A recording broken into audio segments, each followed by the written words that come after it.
Hello everybody, welcome back to Survival Defense Tactics, helping you take care of yourself so others won't have to. Hit the like and subscribe. Don't want to, do it anyways. Make me happy, I don't care. Alright, today's topic is toxic people and behavior. There are certain things you do not want in your prepper or survival group, and I'm going to go over a bunch of these characteristics with you. A lot of these are common sense. Some of these are things you may have never thought of. Maybe you're so used to these type of people around you that you never noticed. But from the studies that I've done and life experiences both combined together, I'm going to give you a list of characteristics and traits of people that make their mere presence toxic to your prepper group. And you're asking yourself, what does this have to do, toxic people have to do with a prepper community? Well, it has a lot to do with it. It will either make or break your group. It will be your biggest downfall if you don't address things quickly and get them resolved. All right, when you feel like you are being manipulated into something you don't want to do, generally the rule of thumb is trust your gut. If somebody runs an idea by you and says, we really ought to do this, we just really ought to, and for some reason it just doesn't seem like that's conducive to the group as a whole, chances are it is not good for the group as a whole. It may be good for that person asking, but not necessarily for the group as a whole. So somebody constantly trying to get you to do something you don't want to do, that's a toxic trait you need to be aware of. Constantly confused by a person's behavior. Happy one minute, fighting mad the next. Bipolar type personality. Not picking on anybody with a disability. I don't mean it that way at all. I'm talking about just explosive mood swings. These are going to be things that you're going to have to deal with, preferably on a minimum. Be prepared to deal with them however you have to. Once again, that can cause strife in your group and really make your prepper community very, very unpleasant.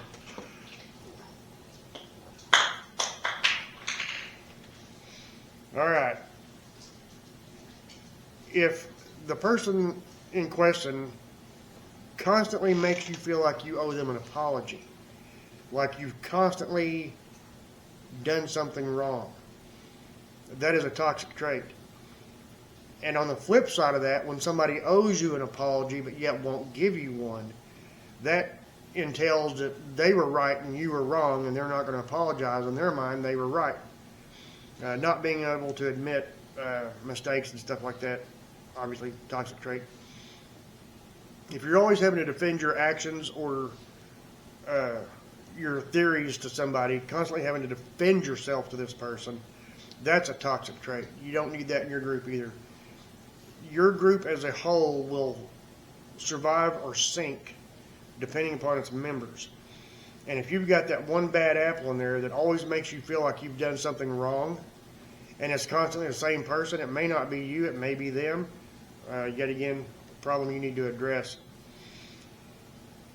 Here's one that I think probably everybody watching this video has either met in their life at some point, or you're about to, when you never feel fully comfortable around them. When there's something about them that is off, and you can't quite put your finger on it, and you just don't feel like turning your back on that person. If there's something about that person's characteristics or mannerisms that seem shady, there's a good chance that they are. If somebody's constantly trying to make you feel bad about yourself, maybe making comments about, well, you're not pulling your weight. Well, maybe we could get more done if you wasn't so overweight. Maybe we could get more done if you wasn't so lazy. You know, maybe you should find a different job to go do in this group. You know, just somebody's constantly up your butt trying to make you feel bad about yourself. That's not a positive person to have in your group. And if it's not you they're doing it to, it could be another member. That needs to be addressed. Don't get me wrong, I'm all about constructive criticism, but there's a difference between constructive criticism and constant badgering. And people that have to constantly badger others are normally doing it to make themselves feel better or look better. And there's no room for that in your group. People that don't respect boundaries. That's in a grid down situation when crap has hit the fan. If your prepper group meets at a location, ABC 1, 2, 3, whatever, and that's where y'all have decided that's where you're gonna, that's your bug out location, I guess is what I'm trying to get at. And you're all going to be more or less cramped and crowded to a degree. You're basically going to be a miniature functioning town. Everybody with jobs to do, everybody, hopefully pulling their own weight. But still, you have to have boundaries. There are certain things you just simply cannot do. You're going to be sharing the workload. You're going to be sharing your tent city, so to speak, location, things like that. But there still has to be boundaries. You have to be able to respect people's privacy and so on. People that do not respect your privacy, I would pay very close attention to them. In fact, they would be on my radar quick, fast, and in a hurry. People that will never take no for an answer when asking you for a favor. Doesn't matter what the favor is. It could be mundane, it could be serious, it could be just outright dangerous. But when they refuse to take no as the answer and they keep trying to con you into this is kind of back to that first one I brought up, trying to be manipulated. If they're not going to take no for an answer, that means they're going to try to find another avenue to make whatever this thing is happen. And it could be at your expense. So if somebody doesn't understand how to accept no as the answer, that automatically should be a red flag. Now, our group that I'm in, we're all equal members. Everybody looks to me as the leader because I kind of sort of got the ball rolling years ago. But in a leadership position, you have to be able to tell certain people no about certain things and yes to other things. This is just a fact of life. If you weren't in a leadership position, people wouldn't be looking up to you as the leader. And like I said, in our group, everybody's equal members. There is no one ruler, as it were. And I don't want it that way. I mean, somebody has to be in charge, I suppose, more or less. Probably more than likely the landowner where you're at is going to be a member of your group. They would probably get to call the final shot if it came to that. Hopefully it doesn't, but definitely watch people that can't take no as an answer. Here's one of my personal favorites. Blame you for their problems in their life or refuse to accept responsibility. These people that are perpetual victims. It wasn't my fault, so-and-so did it. Doesn't matter if you catch them red-handed, well, so-and-so made me do it. No, so-and-so didn't make you do it. If you can't accept responsibility for your behavior, you are toxic to a group. And if you have somebody like that in your group, it might be time for an excommunicado. It might sound rough, might sound mean. You've got to think about your group as a whole. You've got to think about how the whole machine works together and not against each other. If it doesn't work together and it's not functioning correctly, then you've got a broken part somewhere.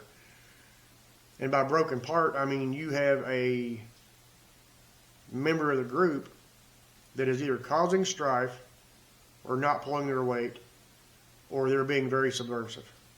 That's going to be the fastest way to make your group fail. When tempers flare and angers get out of hand, your group is going to fall apart. Our group is so tight-knit. We don't have any family in our group. We have friends and, I said that backwards, I'm sorry. We don't have friends in our group. Everybody's family. And yeah, I mean brother from another mother and sister from another mister. But we are very family-oriented. We're very pro-God, pro-gun, pro-life. We have a lot of respect in our group. A lot of us are very old-fashioned. This new age hippie shit don't fly in our group. Pardon my French. All right. Another thing that will make your group fail, gossip. If you have somebody that's doing a lot of talking behind others' back, they are trying to plant the seed of doubt or discontent. And in doing so, they're going to succeed if it doesn't get dealt with. Gossip has no room in a prepper group. If you want to gossip, then go back to watching The View and listen to how it's done. They're all masters of it anyways. But if you don't have the nerve to say something to somebody's face, don't be a coward and say it behind their back. Just keep it to yourself, I guess. That's not going to help anybody in the group. Not going to help the group as a whole either. Another toxic trait, every day is a drama. If you have a drama queen, male or female, in your group that's always going to be the victim, then they're always going to be the problem. They either need to cowboy up and contribute or pack up and move down the road. Once again, I really hate being just cut and dry and mean about it. Truth of the matter is, you do not need that in your group. If you have that in your group, now is the time to address it before crap actually does hit the fan, and you have to address it back to where tempers get flared and people get angry and feelings get hurt and so on and so on. Address it now while you can safely and, I guess, friendly, as opposed to having to do it by putting your foot down and escorting somebody off the property. Another toxic trait that will do you no good whatsoever, constant lying. If you have a member of your group that absolutely will not tell the truth, come hell or high water, they're going to make your group fall. Once the lying begins and distrust sets in, it's going to spread like wildfire. I'll promise you, it will spread. It'll be like a disease, and it will eat your group from the inside out. Lying has absolutely no business in there. I don't care how bad you screwed the pooch. Own up to it and move on. Make tomorrow a better day. Just that simple. Selfish people. People that don't want to contribute one speck more than they have to, but they expect to reap the rewards of everybody else. That's not healthy for your group either. It is not going to help you going down the road. It's not going to help you in the garden. It's not going to help you on security detail.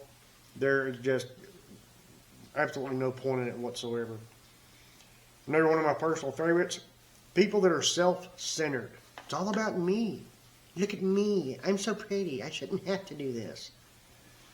Shut up. If you're in this group, you're going to have a function. You're going to have a job. You are going to be expected to do that job. Don't give a crap how pretty you are or how much money you spend on your fingernails. I just don't care. You're not going to sit around and be a trophy to look at while everybody else breaks their back to see to it you don't have to get your fingernails dirty. So self-centered people, it's always about them, their accomplishments. Prepper groups truly evolves around teamwork, and self-centered has absolutely nothing, no place there, none whatsoever.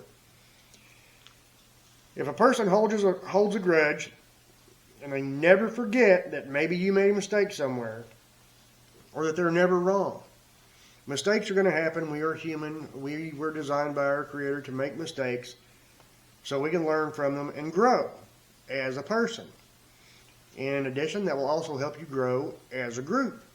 If the mistake is not an unforgivable mistake, if it's something little, something petty, and the person owns up to their mistake, move on. Yay, tomorrow's a new day. I make more mistakes. I promise you I make more mistakes than anybody watching this video. I admit that I make those mistakes, and I'm going to tell you right now, tomorrow I'm going to make some more. So to think that I am without mistake, not going to happen. I'll be the first one to admit that I make them. Not happy about it, but I'm man enough to admit it, and I'm hoping that I learn from my mistakes so I don't do them again tomorrow. The idea is not to keep repeating the same mistake over and over. Another toxic trait, overly critical people. With what's wrong with you, not noticing any of the good qualities you have. Maybe it takes you a while to feed the livestock. Around here I have chickens, rabbits, goats, and turkeys. And I've got my math down to where I can get all my morning chores done. And by morning chores, I mean feeding and watering. I can get all the animals fed and watered and taken care of in about 15 to 20 minutes.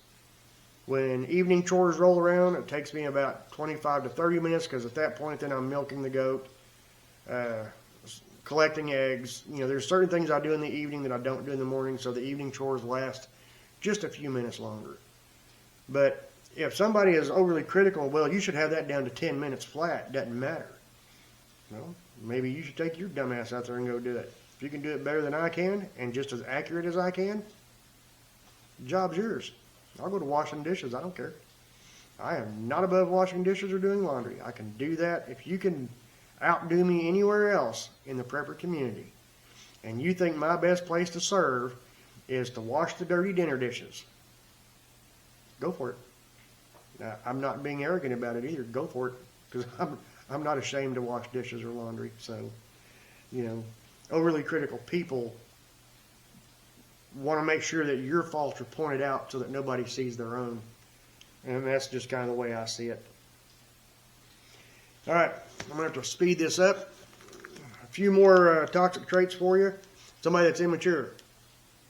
I am 52 years old, and I like to make people laugh. There's a time for playing. There's a time for working.